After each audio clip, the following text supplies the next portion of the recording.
When I read the script for the first time, I did believe that this film has the potential to engage a world audience, and Sundance was a great place to test that, and to see if people from different parts of the world are finding the film entertaining, engaging, and so we love the response. I mean, we got a great response at Sundance, and audiences really like the film there.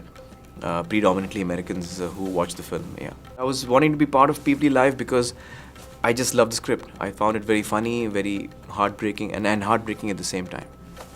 And so, I mean, this is how I pick my films. If it appeals to me as an audience, if it's something that excites me, touches or moves me, that's when I want to be part of it. And so, People Live, the script was a script that I really liked and wanted to be part of it. I actually asked her to shoot 4 or 5 scenes that I picked, and I picked the really tough ones.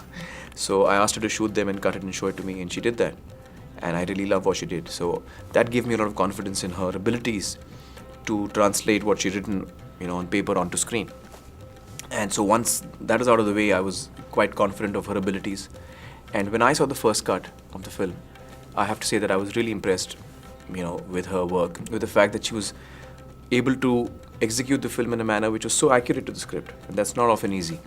It's a very layered script. It's got a lot of characters, and so I thought she did a great job, and I'm really happy with her work. Well, the casting was done on the basis of suitability.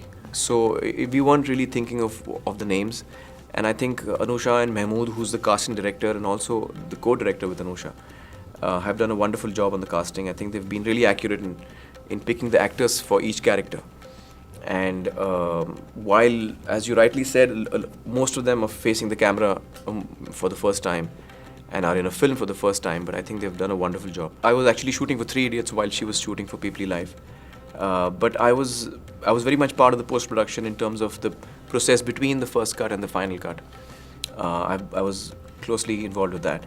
And People Live is as much my film as Three Idiots is. I mean, while I'm acting in Three Idiots and I'm producing People Live, but both the films have my emotions in it. Both of them are something that I believe in, and my creative instinct lies in both of these films. Dhobi Ghat, we haven't fixed a release date yet, so it might be a bit too early to talk about it, but I'll tell you a little bit. It's a story about these 4 characters and how their lives touch each other, and the city of Mumbai, which is the 5th character really of the film. So it's a kind of a slice of life film. Since the release of Three Idiots, I've been concentrating only on People Live, and once that releases on the 13th of August, only after that will I start looking, for what to do next, whether it's as an actor or I don't know. I've had various offers from Hollywood, but none that have excited me really. So if something exciting comes up, I'd be happy to do it. But I don't see myself shifting away from Bombay, if that's what you're asking. And I'm really happy with the kind of relationship I have with my audience of Indian cinema. And I believe that, there's a lot to do where I am, and I'm really happy there. And I think that also as filmmakers from India, we could, every now and then, for example, like in People Live, we could make films which have the potential to engage a world audience.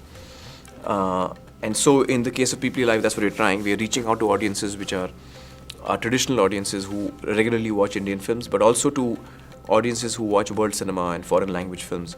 And we're hoping that this film, travels across the world in that sense, yeah.